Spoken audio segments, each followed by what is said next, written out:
Hello again. Nice talking to you. I talked to you earlier this year for Age, so congratulations on Housekeeping for Beginners. Thank you, sir. Always a pleasure to talk. Exactly. So how did this film come up? When did you start? When did you get the idea to do this? The first seed for the idea came when a friend of mine posted a photograph online Sure. from when he was young in the 1970s and moved to Melbourne for the first time with his Yeah. boyfriend and moved into this house with eight gay women. Oh wow. And there was just a random snapshot from their day-to-day life in this household, and I was like, I want to go to there. It was just like the sense of warmth and energy that was coming out of it. I was like, what a great feeling of being in this cocoon where you're just kind of like living your life on your own terms, within this greater world where like that's maybe uh that isn't making it easier for you. And I wanted it to be more in the present tense for many reasons, partly practical, but partly because I kind of want to be documenting lives, in the present tense that would otherwise go undocumented. I want a record of people who exist right now, and we might not know they existed 50 years from now if we don't tell, like, capture these stories. Exactly. And yeah, I set the film in Macedonia because I know it well. It's where I grew up, and I feel like it's a great stand-in for pretty much all of Eastern Europe and Southern Europe.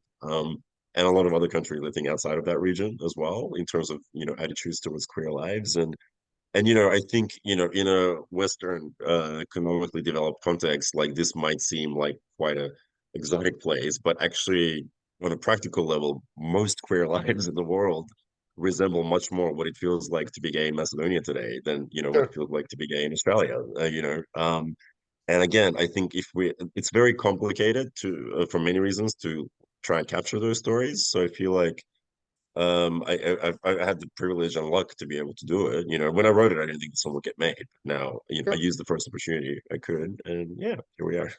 Great. Age largely focused on two characters. This film has a much deeper ensemble, and I was really fascinated by all the characters and how they, knew each other and were connected and related. But how did you go about casting? Did you know a lot of these actors already? No, no, no. Especially when I was writing, it was like during one of my lengthy fits of 2-year unemployment when absolutely no one was answering my emails or interested in anything I might ever do. So I was writing to just preserve my sanity, to kind of lose myself in the story world. And then, thankfully my life changed a little bit since then. And then when it came to, we got the financing, which was a miracle. And then suddenly I was like, okay, so how the hell do we go about this? I mean, most of half of the characters in the film are Roma, and there are almost no trained actors of Roma background in Macedonia or anywhere in Europe. And yeah, so you kind of have to go about things in a, non-traditional sense. But in reverse, you get this gift of these people, and like, like Samson Salim, who plays Ali, and Sure. Jada Salim, who plays the little girl, and Mia Mustafa, who plays Vanessa in the film. Yeah. That, that kind of, well, like fire in their eyes at life, like what a gift it is to have them in the film. And I have to be also very grateful to, I had two different casting agents working on the film. Katerina Grubach was in charge of the Roma characters and was in Stuttgart itself every single day for 3 months, meeting absolutely everyone she humanly could. Sure. And then Milka Anchevska did all the other characters. And it wasn't a traditional auditioning setup. People would just take a photo and do like a quick 30-second video intro about themselves. And yeah, I feel very lucky to have ended up with the ensemble I did from that process. Can you talk a little bit about the characters of Dita and Swata at the beginning of the film? Because there's obviously a little bit of tension and friction in the relationship. Yeah, but I think that's the kind of tension and friction you get in any marriage. Oh yeah, yeah, exactly. Yeah. It's not a, Sure. yeah, and that's what I was drawn to. Like to Sure. me, I definitely want my films to be kind of specific and, unapologetic in their queerness and authentic, but I also don't think queer feelings are like niche feelings. I don't think queer and universal are contradictory. Like to me, that's a stand-in for universal feelings. Exactly. And that marriage, like it's shaped by specifics of like culture and demographics and socioeconomics, but the dynamic of it is just like two people in a goddamn relationship, and like the kind of can yell at each other for 5 minutes and then hold each other tenderly for the next five, like Exactly. most marriages work. And yeah, yeah. What I love about your films is that they're so character driven, and these are characters who change as we watch them. But can you talk a little bit? And all these characters change in a sense. But can you talk specifically about the characters of Dita and Ali and how they change over the course of this film? Yeah, well, I think as the film obviously builds, without spoilers, it takes on this dynamic where, you know, Ali becomes the mom and Dita becomes the dad, Yeah, essentially. And circumstances are forcing them to sort of grow and evolve. And I'm always drawn to those kinds of stories where characters have to deal with circumstances they cannot control or escape from. And, innately, we're always still trying to live the fullest, emotionally fulfilling life we can, yeah. even when life is making it complicated for you. But I think when there's limitations, how do you still do it? And how do you live a life that feels meaningful and fulfilling is what drives me in all these stories. And then, obviously forces people to shift and change and their relationships shift and change as a result. And you kind of, especially in this case, there are no like sample lives for them to, or role models to look up to. They have to kind of figure this thing out Yeah. for themselves. And I think that's, really interesting, as a creatively to explore and emotionally to connect with as well. One of the themes I really liked about this film is sort of this notion of, extended family, a makeshift family, and bringing people together. I really love that idea. But can you sort of talk about that in this film? Yeah, and I'm kind of psychoanalyzing myself in retrospect, but like I realize the dynamic that happens on screen is kind of comes from the family I grew up with, which was Mhm. very much biological and traditional. But I grew up in a house with like, a two-bedroom apartment with six people of three generations living in it, kind of always in each other's way. And on top of that, like that doesn't even include the 47 cousins I had coming in and out of Yeah, the flat every single day. And again, that was a life that was built on circumstances and a dynamic built on the circumstances imposed. But again, that's very common to most people in the world, and I feel like I don't really see it on screen.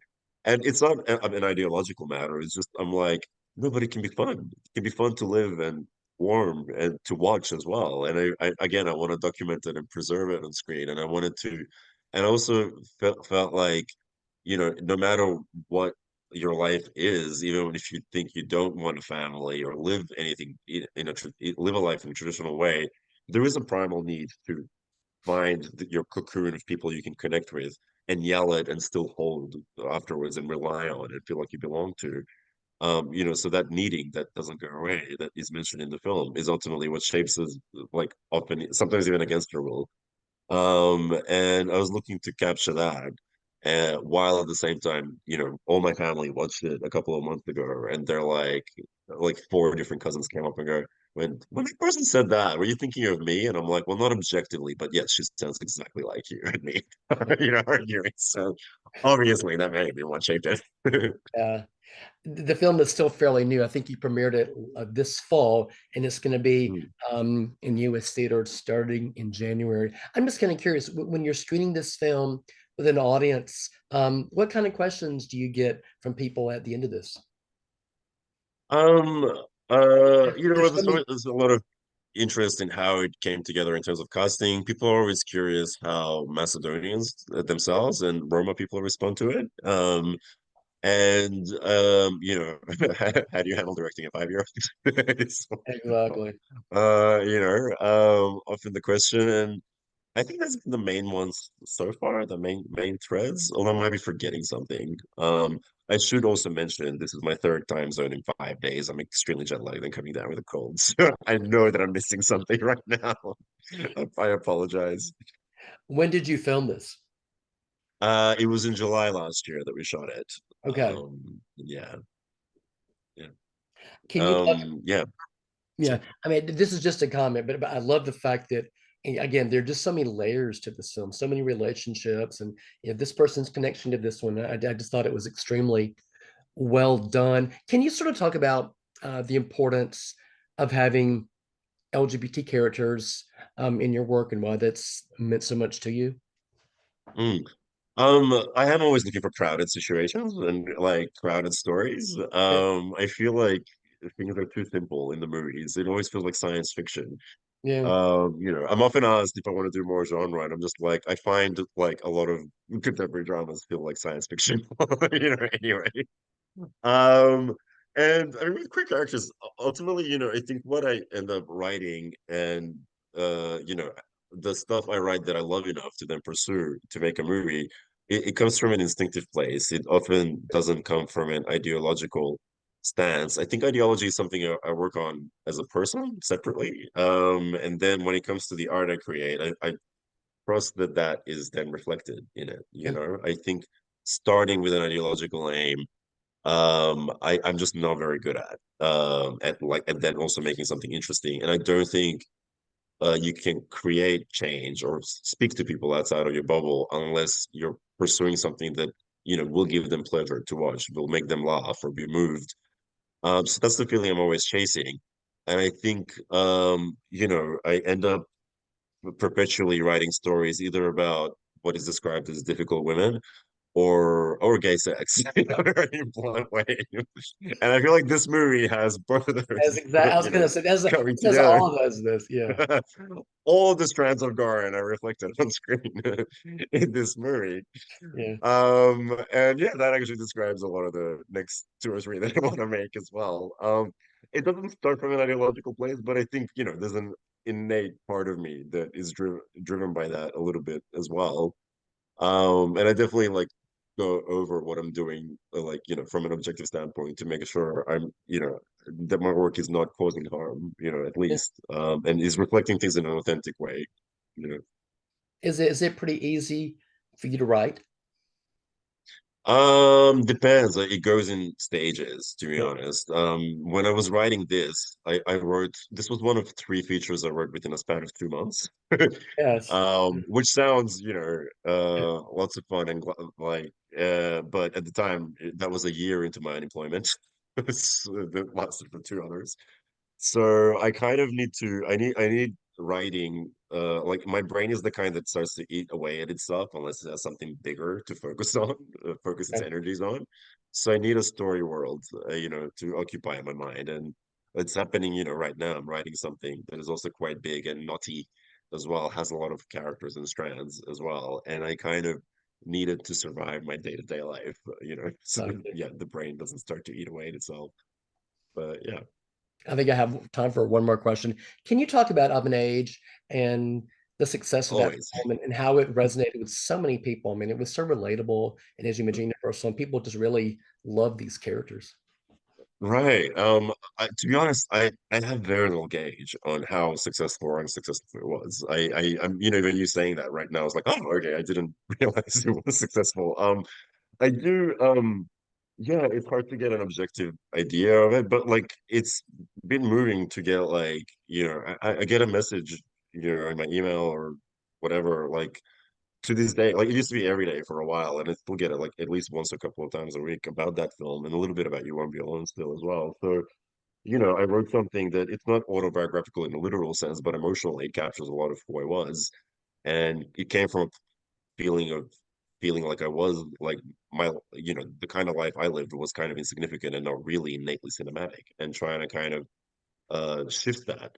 Hmm. So the fact that it started resonating with so many different kinds of people from all around the world, enough that they actually write to me to tell me that, and I'll look at I'll Google it or like go on Letterboxd now and then to just like get that emotional kick of like the film doesn't feel real, because you just release something into the Yeah. void and then you don't know if people are watching it or it Yeah. resonates with them. So it's I get a lot out of people telling me that it meant something to them because otherwise, like, yeah, I don't know if I would consider it successful, to be honest. I actually would not know.